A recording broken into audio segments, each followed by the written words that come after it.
کہ جب long march ہمارا اسلام آباد کے قریب پہنچے، جب ہم وہاں پہ ہوں، تو اس ہنگام یہ پیش کی جائے تحریک عدم اعتماد تاکہ ان کا ڈنکا بھی بچ سکے، اگر اور کچھ نہیں مل رہا انہیں؟ دیکھیں وہ صرف تحریک پیش کرنے سے تو ڈنکا نہیں بچ جائے گا نا، کامیاب ہوگی تو وہ تو ڈنکا بجانے سے بجے گا نا۔ اور یہ جو بلاول کہہ رہے ہیں نا، اگر آپ میں کوئی غیرت ہے، اگر آپ میں ہمت ہے تو آپ اسمبلی توڑ دیں، یہ کیا بات ہوئی؟ کیوں توڑے؟ یہ تو بالکل، اگر آپ میں غیرت ہے، اگر آپ میں ہمت ہے تو آپ چھلانگ لگا دیں کوٹے سے۔ نہیں، تحریک عدم اعتماد لے آئیں، آپ سڑک پہ آ کے بس کے سامنے لیٹ جائیں۔ اگر آپ میں غیرت ہے اور ہمت ہے تو ریلوے اسٹیشن پہ جائیں اور ٹرین کے آگے لیٹ جائیں۔ یہ کیا بات ہے؟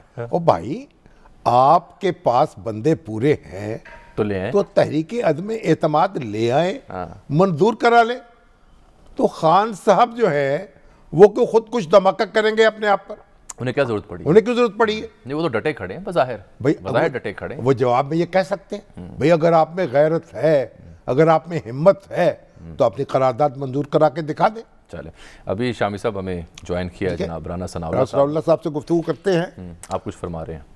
بات یہ ہے کہ آج ہمارے نوجوان ہیں نا، فرخ شہباز سوشل میڈیا کے بڑے یعنی ڈیجیٹل میڈیا کے اینکر، تو ان کا ولیمہ تھا، اس میں خاص سے سیاسی رہنما موجود تھے، مسلم لیگ نون کے بھی، جی بالخصوص مسلم لیگ نون کے، پرویز رشید صاحب بھی تھے، حنیف عباسی صاحب بھی تھے، خواجہ سعد رفیق بھی تھے، خواجہ سلمان رفیق صاحب کو میں نے دیکھا، سعد رفیق صاحب ہو سکتا چلے گئے پہلے ہو گئے، اور منڈی بہاؤدین کے بھی، گجرانوالہ کے بھی، تو بڑے مطمئن اور خوش تھے، پورے اعتماد تھے، پورے اعتماد۔ یہ آپ نے ان کی بدن بولی کا معائنہ کیا؟ بدن بولی، ان کے جو جناب جیسچرز، ان کے اشارے، تو ایسے معلوم ہوتا تھا جیسے ان کو یقین ہے کہ بھائی بس اب ہم بس کامیاب ہو جائیں گے، شکار کر لیں گے۔ اس سے جڑی خبر اور تازہ، آج کچھ مسلم لیگ نون کے اہم رہنماؤں سے میری گفتگو ہوئی فون پر، تو خبر میرے پاس پہنچی، اس کی تصدیق چاہیے تھی کہ کیا آپ نے اپنے تمام اراکین اسمبلی کو یہ ہدایات، سٹینڈنگ انسٹرکشنز جاری کی ہیں کہ آپ کے پاس متبادل سم اور متبادل فون نمبر بھی ہونا چاہیے جو آن ہو، اور قیادت کے پاس وہ نمبر ہو، اور اپنے شہروں میں رہیں اور بیرون ملک سفر نہ کریں؟ تو انہوں نے 2 لوگوں نے، ذمہ داروں نے تصدیق کی کہ بالکل یہ انسٹرکشنز دی گئی، مطلب ہنگامی حالت کا اعلان کر دیا گیا، خبر یہ دے۔ اور ہمارے حفیظ اللہ نیازی صاحب جو ہیں وہ تحریک عدم اعتماد کے نقصانات پہ اور فوائد پہ روشنی ڈال رہے تھے۔ نہیں، نقصان پہ ان کا فوکس تھا یا فوائد پہ؟ نقصان پہ۔ نقصان، اچھا، ہاں، یہ تو سورج کہاں سے چڑھا ہے؟ ان کی بات کچھ سنی انسنی ہو رہی تھی۔ اچھا، ہاں، مطلب لوگ یکسو تھے کہ بھئی اب تو قافلہ جو ہے وہ بڑھ چکا ہے، اب یہ موضوع نہیں ہے کہ ہونا چاہیے یا نہیں ہونا چاہیے۔ وزیر اعظم ڈٹے ہیں، وہ ڈٹ کے کھڑا رہنا چاہتے ہیں، لیکن وزیر اعظم کی جو قانونی سرکل ہے، قانونی ٹیم ہے، اس میں کسی ایک جگہ بڑا ہم ایک شخص ہیں، ان سے میری آج بات ہو رہی تھی، تو انہوں نے باتوں میں نہیں بلکہ برملا اظہار کیا کہ جی کام اس بار سنجیدہ ہے، دیکھنا ہوگا کیسے۔ یہ اب اصل میں یہ بات ہے کہ پہلے وار کون کرتا، پہلے اعتماد کی عدم اعتماد کی تحریک جو ہے کیا سپیکر کے خلاف آئے گی یا پہلے حلے میں وزیر اعظم کے خلاف آئی؟ تو پہلے تو یہ بات کر لیتے ہیں، آ بھی رہی ہے، نہیں آ رہی تو رانا ثناءاللہ صاحب اس وقت ٹیلی فون لائن پر موجود ہیں، پاکستان مسلم لیگ کے سینئر رہنما، ان سے بات کرتے ہیں۔ کیونکہ جو کہا ہے نا مولانا فضل الرحمان نے کہ 48 گھنٹے میں، تو انہوں نے یہ واضح نہیں کیا کہ تحریک عدم اعتماد کس کے خلاف ہوگی۔ پہلے تو تحریک عدم اعتماد کی بات کر لیتے ہیں نا ان سے۔ رانا صاحب السلام علیکم، خوش آمدید شامی صاحب۔ رانا صاحب یہ بتائیے کہ اب یہ بات تو پکی ہو گئی نا اصولی طور پر کہ تحریک تو پیش ہونی ہے حکومت کے خلاف۔ دیکھو، اصولی طور پہ یہ فیصلہ تو بہت پہلے کا ہو چکا، اور متحدہ اپوزیشن جس میں JUIF، پیپلز پارٹی اور PMLN موجود ہے، اصولی طور پہ یہ فیصلہ ہوا کہ عدم اعتماد کی تحریک جو ہے حکومت کے خلاف لائی جائے۔ پھر اس کے بعد PMLN جو ہے وہ یہ فیصلہ PDM کے پلیٹ فارم پہ لے کے لی۔ آپ کے علم میں ہوگا کہ لاہور میں ہی مولانا فضل الرحمان صاحب تشریف لائے تھے، سارے حقائق، سارے معاملات ان کے سامنے رکھے گئے، انہوں نے مہربانی کی اور انہوں نے اس فیصلے کی تائید کی۔ تو اب یہ PDM اور متحدہ اپوزیشن دونوں پلیٹ فارم پہ یہ فیصلہ بڑی صراحت کے ساتھ ہو چکا ہے کہ لانگ مارچز جو اناؤنس ہیں جس طرح سے پیپلز پارٹی کا ہو رہا ہے ہم آگے کریں گے. یہ اپنی جگہ پہ احتجاج جو مہنگائی مارچ کے نام پہ ہو رہا ہے تو کیونکہ مہنگائی ابھی ختم نہیں ہوئی تو اس لیے مہنگائی مارچز بھی ہوں گے اور اس کے بعد عدم اعتماد کی تحریک جو ہے اس کے اوپر بھی. رانا صاحب آپ کی اس گفتگو سے یہ تاثر ابھر ہے کہ پہلے پیپلز پارٹی اور پھر پی ڈی ایم کا مارچ ہوگا اور پھر تحریک عدم اعتماد آئے گی؟ نہیں، میں بالکل ایسے نہیں کہہ رہا. میں یہ عرض کر رہا ہوں کہ لانگ جو مہنگائی مارچز ہیں وہ اپنے وقت پہ ہوں گے اور عدم اعتماد کی تحریک جو ہے وہ اپنے مناسب وقت پہ جو ہے وہ لائی جائے گی. یہ پہلے بھی ہو سکتا ہے، بعد میں بھی ہو سکتا ہے اور چند گھنٹوں میں بھی یہ، کیونکہ یہ فیصلہ جو ہے یہ جو ٹاپ لیڈرشپ ہے جس میں مولانا فضل الرحمان صاحب، آصف علی زرداری صاحب اور پی ایم ایل این کے لیڈر میاں نواز شریف صاحب جو ہے وہ تینوں نے فیصلہ کرنا ہے. وہ اگر یہ فیصلہ کریں کہ جی صبح پیش کر دو تو صبح پیش ہو سکتی ہے اور اگر وہ کہیں کہ اسے چند دن ٹھہر کے کرنا تو چند دن ٹھہر ہو سکتی ہے. لیکن اس میں جو کمپلیکیشن ہے، جو موشگافیاں ہیں جن کے اوپر ڈسکشن ہو رہی ہے اس کے حوالے سے میں یہ بات کر رہا ہوں کہ اس میں کوئی تھوڑا بہت ٹائم تو ہو سکتا ہے، کوئی دیر سویر ہو سکتی ہے، لیکن یہ فیصلہ اصولی طور پہ اٹل ہے. شاہین صاحب وہ جو آپ کا نقطہ تھا کہ پہلے کس کے خلاف آئے گی؟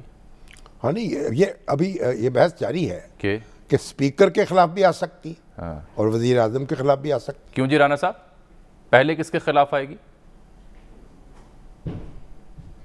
دیکھیں اس کے اوپر بڑی ڈسکشن ہوئی ہے ہمارے لیول پہ، تو مختلف تجاویز اور مختلف جو ہے وہ مراحل جو ہے وہ ڈسکس ہوتے ہیں اور اس کے بعد پھر حتمی فیصلے کے لیے جو ہے وہ معاملہ لیڈرشپ کو جو ہے وہ ریفر ہو جاتا ہے. تو یہ معاملہ جو ہے اس کی اپنی کمپلیکیشنز ہیں، اسپیکر کے خلاف جائیں یا پھر براہ راست پی ایم کے خلاف جائیں تو اس کے اپنے اپنے جو ہے وہ نیگیٹو پازیٹیو پوائنٹس ہیں. تو یہ چیزیں بھی جو ہیں یہ لیڈرشپ کی طرف ریفر ہو چکی ہیں. تو لیڈرشپ اس میں جو بھی فیصلہ کرے گی کہ اس کی ٹائمنگ کا اور اس کے طریقہ کار کا تو اس کے مطابق جو ہے وہ پھر اس حکم کو جو ہے وہ دے دیا جائے گا. اچھا عمران صاحب، کیا یہ بات درست ہے کہ اپوزیشن نے 80 سے زائد اراکین اسمبلی کی تحریک عدم اعتماد کے مسودے پر دستخط کروا کے رکھ لیے ہیں؟ آپ اس کی تصدیق کریں گے کہ ایسا ہو چکا ہے؟ دیکھیں میں اس کی تصدیق یا تردید کرنے کی پوزیشن میں نہیں ہوں کیونکہ ممبرز کے سگنیچر جو ہے وہ اعتماد کی بنیاد پہ موجود ہوتے ہیں اور جب بھی کوئی تحریک پیش کرنی ہو تو دستخط جو ہے وہ ممبر سے لے لیے جاتے ہیں، وہ قبل از وقت بھی لے لیے جاتے ہیں اور عین وقت پہ بھی جو ہے وہ ممبرز کا سب کا فوری طور پہ اکٹھا ہونا بعض صورتوں میں ممکن نہیں ہوتا. تو اس قسم کی جو پریپریشنز ہیں وہ جن کے ذمے ہیں وہ اپنا اپنا کام جو ہے وہ کر رہے ہیں اور اس میں کوئی اچنبے کی بات نہیں ہے اگر دستخط وغیرہ جو ہے وہ اگر اپوزیشن آفس میں حاصل. اچھا سر، ایک موضوع یہ بھی زیر بحث تھا کہ پاکستان مسلم لیگ نون اگر تحریک عدم اعتماد کامیاب ہوتی ہے تو جلد اور فوری الیکشنز کے حق میں ہے، جبکہ پیپلز پارٹی غالباً چاہتی ہے کہ باقی ماندہ مدت پوری کی جائے. تو کیا اب پیپلز پارٹی آپ کی رائے سے متفق ہو چکی ہے کہ تحریک عدم اعتماد کامیاب ہونے کی صورت میں فوراً الیکشن کی جانب جانا چاہیے؟ دیکھیں اس میں جلد انتخابات سے ہرگز یہ مراد نہیں ہے کہ اگلے روز ہی جو ہے وہ الیکشن کمیشن جو ہے وہ ڈیٹ فکس کر دے گا اور دیر سے مراد یہ بھی نہیں ہے کہ جی پورا جو ہے وہ 13 اگست یا 6 اگست جو بھی ڈیٹ بنتی ہے اس تک جو ہے وہ پہنچا جائے گا. یہ الیکشن یہ ہے آخری سال ہے تو اس میں بعض چیزیں ایسی ضرور ہوں گی جو کہ نئی گورنمنٹ کے ایجنڈے پہ ہوں گی جن کو پہلے جو ہے وہ کیا جائے گا اور اس کے بعد یہ ممکن ہو سکے گا کہ فری اینڈ فیئر الیکشن ہو. کیونکہ فری اینڈ فیئر الیکشن جو ہے یہ پاکستان مسلم لیگ نون کی اور باقی جماعتوں کی بھی ایک ترجیحی بلکہ بنیادی ایک ڈیمانڈ ہے اور ہم سمجھتے ہیں کہ اگلا الیکشن جو ہے اس کا فری اور فیئر ہونا یہ صرف سیاسی جماعتوں کی نہیں یا جمہوریت کی نہیں، یہ پاکستان کی ضرورت ہے اور ایک ایسا الیکشن جس کے اوپر سب کا اعتماد ہو اس مقصد کے لیے جو انتظامات ضروری ہوئے ان میں ٹائم لگ سکتا ہے، اور اتنا ٹائم تو خیر نئی گورنمنٹ کو ملنا چاہیے، اسے لینا چاہیے، تاکہ یہ جو قضیہ ہے یہ ہمیشہ کے لیے حل ہو جائے اور ملک میں فری اینڈ فیئر الیکشن ہو، اور جن لوگوں کو عوام ووٹ دیں اس ووٹ کی عزت ہو، اور اس کے مطابق اس میں ایک ایلیمنٹ یہ بھی زیر بحث ہمارے یہاں رہتا ہے نا کہ کیا متعلقہ حلقے نیوٹرل ہیں یا نہیں ہیں، اس بارے میں اپوزیشن رہنماؤں سے پوچھا جاتا ہے اکثر، تو آپ کو لگتا ہے کہ صورتحال کچھ نیوٹرلٹی کی ہے بظاہر؟ مجھے تو یہی لگ رہا ہے۔ اچھا، ہاں، اعتماد کا لیول تو یہی بتاتا ہے اپوزیشن کا۔ کیوں جی، آپ کو کوئی شکایت تو نہیں ہے اس معاملے میں؟ کیا نیوٹرلٹی آپ دیکھ رہے ہیں، سونگ رہے ہیں، محسوس کر رہے ہیں یا نہیں رانا صاحب؟ دیکھیں، اس سلسلے میں ہماری ہسٹری جو ہے وہ تو بہت ہی جو ہے وہ باعث افسوس ہے، اور اس سلسلے میں نہ صرف یہ چیزیں جو ہے وہ ان کو سبھی لوگ سیاستدان جو ہے ان کو فیس کرتے رہے ہیں، ان کو آبزرو کرتے رہے ہیں، بلکہ بعض لوگوں نے بعد میں کتابیں بھی لکھی اور انہوں نے باقاعدہ باشگاف ذکر کیا کہ جی فلاں زمانے میں ہم نے یہ کیا تھا، فلاں زمانے میں یہ کیا تھا۔ تو یہ ایک ہسٹری تو ہماری ہے، لیکن جب اس وقت تک جب میں آپ سے بات کر رہا ہوں ہمارے پاس کوئی ایویڈنس نہیں ہے، ہمارے کسی ممبر نے یا ایون جن لوگوں سے ہمارا رابطہ بھی چل رہا ہے ان میں سے بھی کسی نے یہ نہیں کہا کہ ہمیں روکا گیا ہے یا ہمیں کوئی فون کال وغیرہ آئی ہیں یا ہمیں پریشرائز کیا گیا ہے۔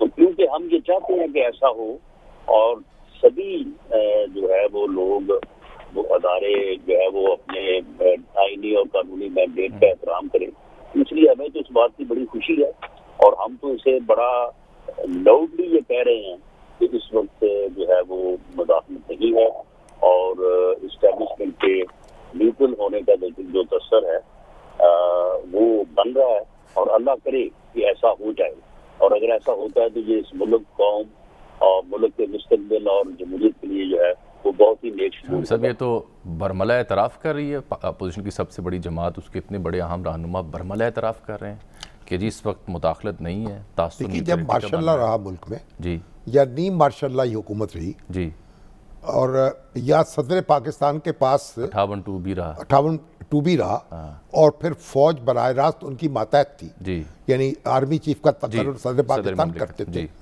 اس وقت جو ادارے تھے وہ صدر پاکستان کے اشارے پر اگر اس طرح کی کوئی سرگرمی کرتے تھے تو اس کا کوئی جواز دیا جا سکتا تھا، کوئی قانونی جواز، اگرچہ اخلاقی اس وقت بھی نہیں تھا، لیکن جب اس کے بعد تو پھر یہ مناسب نہیں ہے۔ دیکھیں، سب سے اہم بات یہ ہے کہ پاکستان میں جو افواج پاکستان ہیں ان کو غیر متنازع نہ بنایا جائے، غیر متنازع نہ بنایا جائے، ٹھیک، قومی ادارہ ہے، متنازع نہ بنایا جائے، متنازع غیر متنازع رکھا جائے، متنازع نہ بنایا جائے، بالکل درست، اور یہ قومی ادارہ ہے، سب کا ادارہ ہے، اس کا احترام کرنا چاہیے، اور اس کا خیال ہر اس شخص کو رکھنا چاہیے جس کے پاس کچھ بھی طاقت ہے اور کچھ بھی اختیار ہے۔ ایک دو چھوٹے سے سوال رہ گئے عمران صاحب، یہ آپ اتحادیوں سے ملے، اتحادی وزیراعظم سے ملے، اب لگتا ہے اتحادی وزیراعظم سے ملاقات کے بعد زیادہ مطمئن ہیں،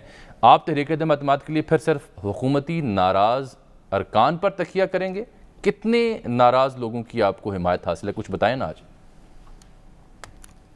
دیکھیں، میں آپ کو واضح بتا دوں کہ اس وقت جو ایگزیکٹ فگر ہے گورنمنٹ کا جو ہے وہ کوئی 178، یعنی 2 دفعہ وزیراعظم صاحب نے اعتماد کا ووٹ دیا ہے، ایک دفعہ ان کے ووٹ 176 تھے، دوسری دفعہ 178 تھے، مین دیر بائی کے 7 ووٹوں کی اکثریت ہے، اور میں آپ کو بڑے ہی وصول سے کہہ سکتا ہوں کہ 7 سے ڈبل لوگ جو ہیں وہ ان کے ناراض ہی نہیں ہیں، بلکہ وہ ببانگ دہن ریزائن کرنے کو تیار ہیں، اور یہ اٹل طریقے سے ان کے منہ پہ جو ہے وہ انہوں نے یہ کہا ہے کہ ہم نہ آپ کا ٹکٹ لیں گے، نہ آپ کے ساتھ سیاست کریں گے، اور نہ ہی جو ہے وہ ان کی میٹنگ میں وہ جا رہے ہیں۔ تو اس لیے ان کی جو اکثریت والا قصہ ہے نا وہ تو آلموسٹ ختم ہو چکا ہے، ان کو بھی معلوم ہے۔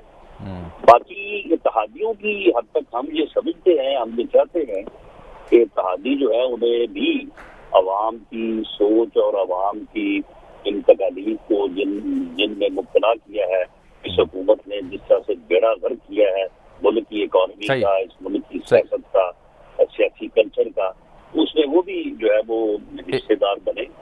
تو اتحادیوں کے ساتھ ہماری بات, ہماری لیڈرشپ کی میٹنگ جو ہے وہ جاری ہے. انہوں نے اگر ابھی تک اگر نہ میں ہاں نہیں کی تو نہ بھی نہیں کی, وہ ابھی تک ہاں اور نہ کی جو ہے وہ درمیان. اچھا مختصر ایک بتائیں آپ مختصر ایک سوال آپ کی خدمت میں رکھنا ہے کہ کل سے پنڈی ٹیسٹ میچ شروع ہو رہا ہے, آسٹریلیا کی ٹیم یہاں آئی ہوئی ہے, پنڈی ٹیسٹ میچ ہے کل سے, تو کوئی اگلے 48 گھنٹوں میں گرج چمک کے ساتھ بارش تو نہیں آپ دیکھ رہے؟ جی میں تو نہیں دیکھ رہا, باقی فیصلے کا اختیار جو ہے وہ لیڈرشپ کے پاس ہے. ٹھیک ہے, وہ کوئی بھی فیصلہ کر سکتے ہیں, لیکن جس صورتحال کو میں دیکھ رہا ہوں اس میں تو مجھے کوئی ایسی. بہت شکریہ رانا ثناء اللہ صاحب. یہ بھی خوب ابر آلود تو ہے مطلب بڑا ایک عجیب شعر ہے ایک استاد کا. اچھا سا سنائیے نا, بسم اللہ. گلے لپٹے ہیں وہ بجلی کے ڈر سے, گلے لپٹے ہیں وہ بجلی کے ڈر سے, بجلی کے ڈر سے, الہی یہ گھٹا 2 دن تو برسے. آہا یہ گھٹا 2 دن تو برسے, کیا بات ہے. ایک بات میں آپ کو بتاؤں. جی فرمائیے. شعر بڑا لطیف تھا ویسے, بہت لطیف تھا. تو ایک بات یہ ہے سر کہ ایک نقطہ نظر ہے. کیا ہے؟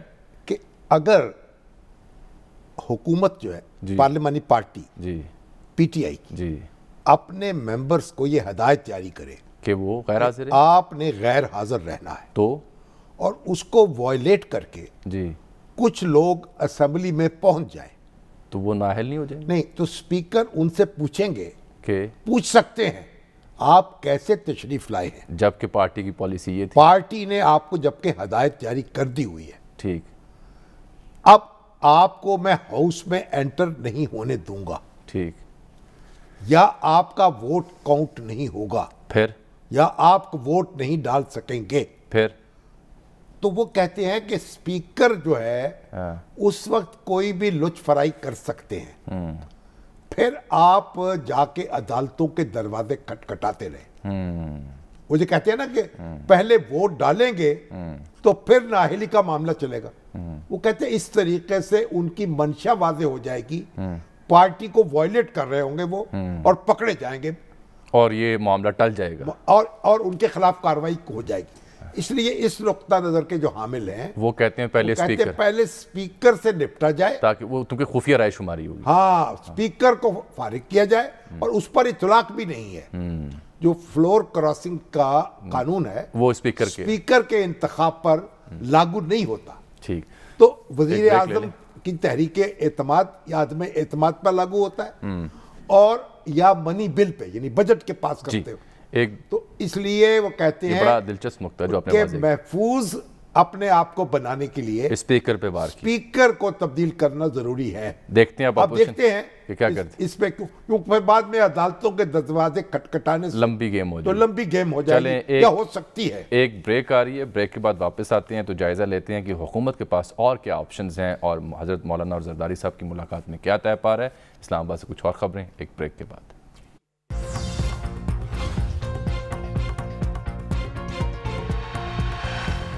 ناظرین, موجودہ سیاسی صورتحال پر سلیم صافی صاحب سے بھی بات کرنی تھی, لیکن وقت کی قلت ہے, ان سے اگلے ہفتے بات ہوگی. غوری صاحب سے بھی بات کرنی تھی JUIFA کے حوالے سے, وہ بھی اگلے ہفتے تک ہم موقوف کر دیتے ہیں. سر دست سوال سر ہے اتحادیوں کے حوالے سے, کیونکہ ابھی مونس الہی صاحب نے ٹویٹ کیا کچھ دیر پہلے کہ وزیر اعظم سے اور صدر عمر صاحب سے ملا ہوں, اور اس بات کا ہم نے عہد کیا ہے کہ پاکستان کی بہتری کے لیے مل کر چلیں گے, کیونکہ جو نسلوں سے ہم کمٹمنٹ کو آنر کرنے کے لیے جانے جاتے ہیں. یہ مونس صاحب فرما رہے ہیں, پرویز صاحب کچھ اور فرما رہے تھے, اور اب آپ فرمائیے کہ پرویز صاحب کی جب ملاقات ہوئی شہباز صاحب سے تو کون سی 3 باتیں ان کے سامنے رکھیں گی؟ آج لیاقت ملوچ صاحب سے میری بات ہوئی, مشاہد رضا صاحب منڈی بہاؤدین کو جو شعروں کا شہر ہے, مسلم لیگ نون کا شہر سمجھا جاتا ہے, اور توفیق بٹ صاحب گجرانوالے کے بڑے جیلے, اور رانا شمیم صاحب سیالکوٹ کے قلندر جو ہیں MNA, وہ کمال آدمی, تو وہ ان سب سے ملاقات ہوئی. لیکن وہ چوہدری صاحب کے سامنے کیا 3 باتیں رکھیں گی؟ چودھری پرویز الہی صاحب کے سامنے چوہدری صاحب کے سوالات وہ 3 چیزوں پہ گھومتے. کیا 3؟ ایک تو یہ کہ آئندہ جو حکومت ہے نا وہ مدت پوری کرے گی یا نہیں,